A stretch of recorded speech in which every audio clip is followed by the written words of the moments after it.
अंतरिक्ष में सैटेलाइट को मार गिराने की कामयाबी ने भारत को दुनिया के चुनिंदा देशों में शामिल कर दिया। लेकिन विपक्षी नेता असदुद्दीन ओवैसी पीएम मोदी पर तंज कसने से नहीं चूके। आप देखेंगे कि प्राइम मिनिस्टर बोलेंगे, ट्वीट करके बोलेंगे कि कल शाम में या 12 बजे मुझे देखना, आप मैं कुछ बताने जा रहा हूं, ये कार्टून में देख कर आ रहा हूं। तो आप मालूम होगा कि हिंदुस्तान के वजीर आजम स्पेस में एलियन से जाकर कहेंगे एलियन मित्रों, नहीं मालूम ये भी हो जाएगा। अने हर चीज कुछ भी कर सकते ये। प्रधानमंत्री नरेंद्र मोदी के बुधवार दोपहर दिए देश के नाम संदेश की जांच अब चुनाव आयोग की विशेषज्ञ टीम आचार संहिता की कसौटी पर करेगी। इस विशेष जांच कमेटी की अगुवाई आयोग में आदर्श चुनाव आचार संहिता के प्रभारी उप निर्वाचन आयुक्त डॉक्टर संदीप सक्सेना करेंगे। सीपीएम, टीएमसी और आरएलएसपी जैसे विपक्षी दलों ने इस पर ऐतराज जताते हुए चुनाव आयोग से पूछा कि आखिर पीएम को राष्ट्र के नाम संबोधन की इजाजत क्यों दी गई, जबकि उपलब्धि तो डीआरडीओ की थी। येचुरी ने कहा कि यह चुनाव आचार संहिता का उल्लंघन है। सरकार के आला सूत्रों के मुताबिक अंतरिक्ष में चीन की बढ़ती सैन्य शक्ति से मजबूर होकर भारत ने मिशन शक्ति को अंजाम दिया। सूत्रों के मुताबिक अंतरिक्ष में चीन के 270 सैटेलाइट हैं और उसने हाल के दिनों में एंटी सैटेलाइट क्षमता को कई गुना बढ़ा लिया है। भारत के 49 सैटेलाइट हैं जो दूर संचार की बढ़ती जरूरतों के चलते 2025 तक बढ़कर 75 हो जाएंगे। सरकारी सूत्रों के मुताबिक एंटी सैटेलाइट क्षमता विकसित न करने पर दुश्मन हमारी कमर्शियल और मिलिट्री सैटेलाइट सिस्टम को ध्वस्त कर दूर संचार को ठप कर सकता है। अंतरिक्ष में मिसाइल से सैटेलाइट को मार गिराने के सफल परीक्षण के बाद प्रधानमंत्री नरेंद्र मोदी आज 3 राज्यों में चुनावी रैलियां करेंगे। सुबह 11 बजे पीएम मोदी की पहली रैली मेरठ में होगी। दूसरी रैली दोपहर 1 बजे के बाद उत्तराखंड के रुद्रपुर में होगी। तीसरी रैली जम्मू क्षेत्र के अखनूर में शाम 5 बजे होगी। पीएम मोदी ने जम्मू की जनता से जोड़ने के लिए अखनूर को खास तौर पर चुना, क्योंकि ये पाकिस्तान से लगी अंतर्राष्ट्रीय सीमा के साथ ही एलओसी के करीब है, जहां पाकिस्तान अक्सर भारी गोलीबारी करता है। मेरठ में पीएम मोदी की रैली है, लेकिन ये रैली सैकड़ों छात्रों के लिए परेशानी खड़ी कर देगी। रैली स्थल के करीब भागवती कॉलेज है, जहां सुबह 11 बजे से 2 बजे के बीच 142 छात्र बीए और बीकॉम की परीक्षा देंगे। रैली के शोर में परीक्षा देना मुमकिन नहीं होगा, लिहाजा कॉलेज के 5 कमरों को साउंड प्रूफ बनाया गया है।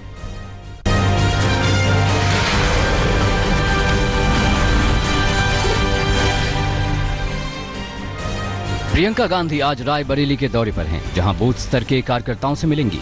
कल उन्होंने देर रात तक कांग्रेस कार्यकर्ताओं के साथ मुलाकात की। गौरीगंज में उन्हें 1 क्विंटल लड्डू से तौलने के लिए तराजू तैयार किया गया था। एक तरफ लड्डू थे, दूसरी तरफ गुलाब के फूल वाली टोकरी। लेकिन प्रियंका ने खुद बैठने के बजाय उसमें कांग्रेस नेता फतेह मोहम्मद को बिठा दिया।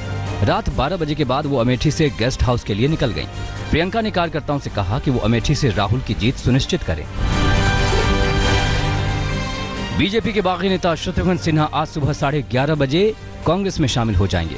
बीजेपी ने इस बार उनका टिकट काटकर रविशंकर प्रसाद को पटना साहिब से उम्मीदवार बना दिया है। माना जा रहा है कि कांग्रेस उन्हें पटना साहिब से रविशंकर प्रसाद के खिलाफ मैदान में उतार सकती है। शत्रुघ्न सिन्हा को दिल्ली में कांग्रेस पार्टी की सदस्यता दिलाई जाएगी। 28 तारीख को 11:30 बजे ज्वाइन करेंगे। अब जितना पूछ रहे हैं तो मैं बता दूं। भोपाल लोकसभा सीट से कांग्रेस उम्मीदवार घोषित किए जाने के बाद से दिग्विजय अपनी छवि को बदलने में जुट गए हैं। हिंदुत्व विरोधी होने के आरोप झेल रहे दिग्विजय मंदिर जा रहे हैं। उन्होंने भोपाल के सबसे प्राचीन गुफा मंदिर पहुंचकर पूजा अर्चना की। उन्होंने शिवलिंग का अभिषेक किया। इससे पहले उन्होंने हनुमान जी के दर्शन किए।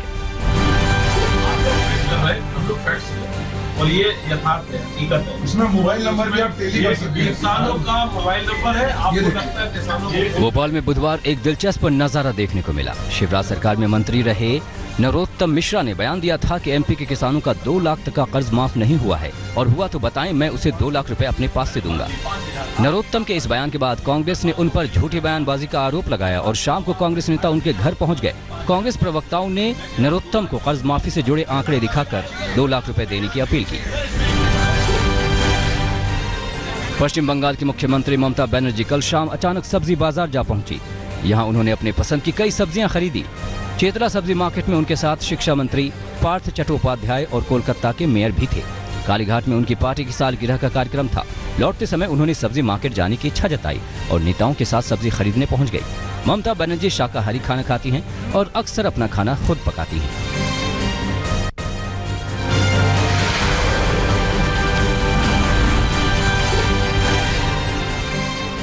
गिरिराज सिंह बेगूसराय से ही चुनाव लड़ेंगे। अमित शाह से मिलने के बाद उनकी नाराजगी दूर हो गई है। दिल्ली में डेरा डाले गिरिराज कल शाम पटना पहुंचे। गिरिराज ने कहा, अमित शाह ने घंटों तक उनकी बात सुनी और उनकी पीड़ा दूर कर दी। छोटे से कार्यकर्ता की सारी बातों को सुना और उसका समाधान ही नहीं किया, बल्कि जो मेरे अंदर पीड़ा था उस पीड़े का भी समाधान किया। मैं धन्यवाद देता हूं। अमित शाह से गिरिराज की मुलाकात पर तंज कसते हुए कन्हैया कुमार ने कहा कि गिरिराज सिंह की समस्या का समाधान तो हो गया, बेगूसराय के लोगों की समस्या का समाधान कब होगा? कब दूर होगी बेरोजगारी की समस्या? गिरिराज ने कन्हैया को पापड़ तोड़ने वाला पहलवान कहा तो कन्हैया ने उसका जवाब चुनावी सभा में दिया। कन्हैया पापड़ तोड़ने वाला पहलवान है तो हमारा मन में करे जवाब हमें पापड़ तोड़े वाला पहलवान छिए तो समाज देश तोड़े वाला पहलवान छिको। देश में जहां बीजेपी मैं भी चौकीदार कैंपेन चला रही है, वहीं इंदौर में कांग्रेस नेताओं पर ट्रेन की बोगियों में ऐसे पर्चे चिपकाने का आरोप है जिन पर लिखा था कि देश का चौकीदार चोर है।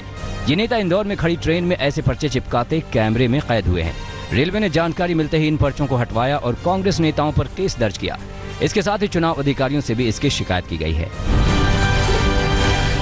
मध्य प्रदेश के मुख्यमंत्री कमलनाथ का गृह जिला छिंदवाड़ा मोदी सरकार विरोधी पोस्टरों से पट गया है।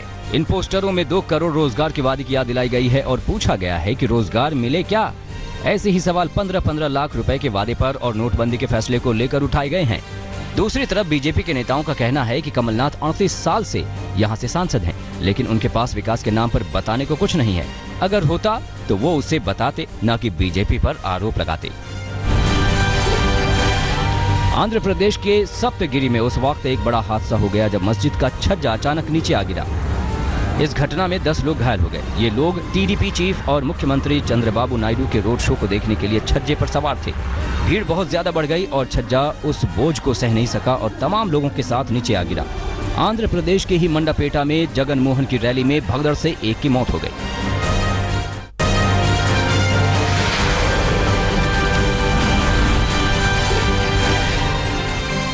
बीजेपी महासचिव कैलाश विजयवर्गीय कोलकाता में घूम घूम कर लोगों को पीएम मोदी की रैली में आने का न्योता देते दिखे। प्रधानमंत्री मोदी की रैली 3 अप्रैल को ब्रिगेड परेड ग्राउंड पर होगी। कैलाश विजयवर्गीय के साथ दक्षिण कोलकाता सीट से उम्मीदवार चंद्र कुमार बोस भी थे। चंद्र कुमार बोस सुभाष चंद्र बोस के पोते हैं। घर घर जाकर लोगों को रैली का न्योता देते विजयवर्गीय के साथ मौजूद बीजेपी कार्यकर्ता लोगों से चंद्र कुमार बोस को वोट देने की अपील भी कर रहे थे। कर्नाटक के सीएम एचडी कुमारस्वामी ने केंद्र की मोदी सरकार पर बड़ा आरोप लगाया है। उनका दावा है कि दिल्ली से इनकम टैक्स के 300 से ज्यादा अधिकारी बेंगलुरु के रास्ते में हैं। गुरुवार को ये लोग यहां छापामार कार्रवाई शुरू कर सकते हैं। केंद्र सरकार बदले की राजनीति कर रही है। हम जानते हैं कि ये चुनावों के कारण हो रहा है। कुमारस्वामी ने कहा है कि अगर ऐसा हुआ तो वो भी पश्चिम बंगाल के मुख्यमंत्री ममता बनर्जी की तरह कदम उठाएंगे। बेंगलुरु मेट्रो स्टेशन पर उस वक्त अफरा तफरी का माहौल बन गया जब बेंगलुरु मेट्रो रेल कॉर्पोरेशन ने स्मार्ट कार्ड में अचानक 50 रुपए का मिनिमम बैलेंस रखने का आदेश लागू कर दिया। इस आदेश के लागू होते ही सैकड़ों लोग मेट्रो स्टेशनों पर फंस गए। जिनके कार्ड में बैलेंस नहीं था उनके लिए गेट नहीं खुल रहे थे। मेट्रो के अधिकारियों का कहना था कि लोग लंबी दूरी की यात्रा करने के बाद कार्ड में बैलेंस न होने पर बहस करते थे, लिहाजा मिनिमम बैलेंस को 8 रुपए से बढ़ाकर 50 रुपए कर दिया गया। लेकिन फौरन लागू करने से लोग फंस गए और बवाल खड़ा हो गया। प्रियंका गांधी को लेकर शिया वक्फ बोर्ड के अध्यक्ष वसीम रिजवी की विवादित टिप्पणी से कांग्रेस आग बबूला है। रिजवी ने कहा था कि वो प्रियंका को अपनी फिल्म में हीरोइन का रोल दे देते। कांग्रेस ने उन्हें घटिया सोच वाला आदमी बताया और कहा कि उन्होंने बड़ी हिमाकत की है। कांग्रेस ने उनसे माफी की मांग की है। वहीं कांग्रेस नेता धर्मेंद्र सिंह ने रिजवी को फोन कर धमकी और गाली गलौज भी की है। प्रतापगढ़ में आस्था के नाम पर अंगारों का दरिया पार करने की हैरान करने वाली तस्वीर सामने आई है। ये तस्वीर सोमवार की है। यहाँ पद्मावती माता की पूजा के बाद श्रद्धालु धधकते अंगारों पर चलते हैं। सबसे पहले मंदिर का पुजारी पास के एक कुंड में स्नान कर अग्नि की पूजा करता है और फिर धधकती अग्नि पर नंगे पैर चलता है। श्रद्धालुओं का विश्वास है कि जलते अंगारों पर चलने से मन की मुरादें पूरी होती हैं, गोद भरती है, कई बीमारियां दूर होती हैं।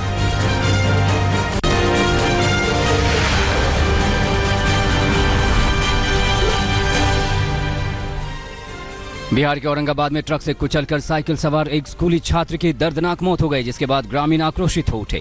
उन्होंने सड़क जाम कर दिया और पुलिस प्रशासन के खिलाफ नारेबाजी करते हुए ट्रक में आग लगा दी, जिससे कि देखते ही देखते ट्रक धू-धू कर जल गया। सूचना पाकर पुलिस अधिकारी दल बल के साथ मौके पर पहुंचे और गुस्साए ग्रामीणों को समझा बुझाकर किसी तरह शांत कराया।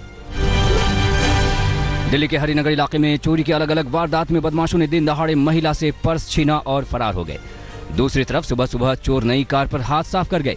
पर्स छीनने की घटना कुछ दिन पहले की है, वहीं कार चोरी की घटना 26 मार्च की है। गुरुद्वारे के बाहर खड़ी कार को चोर निशाना बनाते हैं और कुछ ही देर में फरार हो गए। दोनों ही घटना सीसीटीवी में कैद हो गई है। पानीपत में बदमाशों ने रोहतक से आए एक व्यापारी के 2.5 लाख रुपए उड़ा लिए। पूरी वारदात सीसीटीवी कैमरे में कैद है। दोपहर 1 बजे व्यापारी अपनी गाड़ी में निकलने ही वाला था कि एक शख्स ने उसे कहा कि कोई उसे बुला रहा है। व्यापारी नीचे उतरा और पीछे चला गया। तभी दूसरा बदमाश ड्राइवर से कहता है कि गाड़ी के नीचे उसके रुपए पड़े हैं।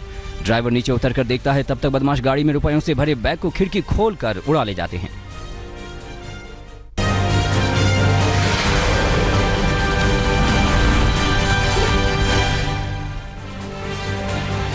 आईपीएल में कोलकाता नाइट राइडर्स ने लगातार दूसरी जीत दर्ज की। कोलकाता ने किंग्स 11 पंजाब को 28 रनों से हराया। पहले खेलते हुए केकेआर ने 4 विकेट पर 218 का स्कोर खड़ा किया था। उथप्पा ने नाबाद 67 रन बनाए। नीतीश राणा एक बार फिर बल्ले से धमाल करते हुए 34 गेंदों पर 7 छक्के के साथ 63 रन बनाए।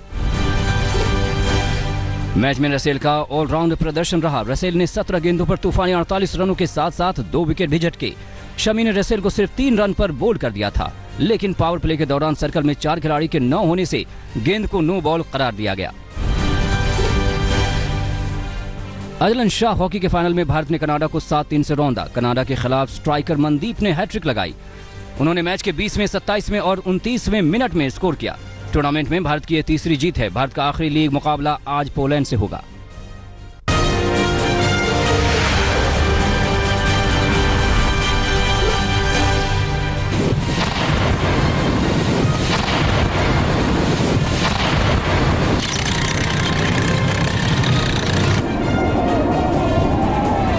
रूस ने अपने कब्जे वाले क्रीमिया प्रायद्वीप में जल, थल और नभ में सैन्य अभ्यास किया। 3 दिनों तक चले युद्धाभ्यास में रूसी सेना ने समंदर के किनारे बम बरसाए, टैंकों से क्रीमिया की धरती को रौंद डाला। वहीं रूसी सैनिक पैराशूट से उतरकर युद्धाभ्यास में हिस्सा लेते दिख रहे हैं। रूसी सैनिकों ने 3 दिनों तक सैन्य अभ्यास किया, जिसमें 1500 पैरा कमांडो शामिल हुए। इस दौरान सेना के 300 टैंक, विमान और नेवी के जहाजों ने युद्धाभ्यास में हिस्सा लिया।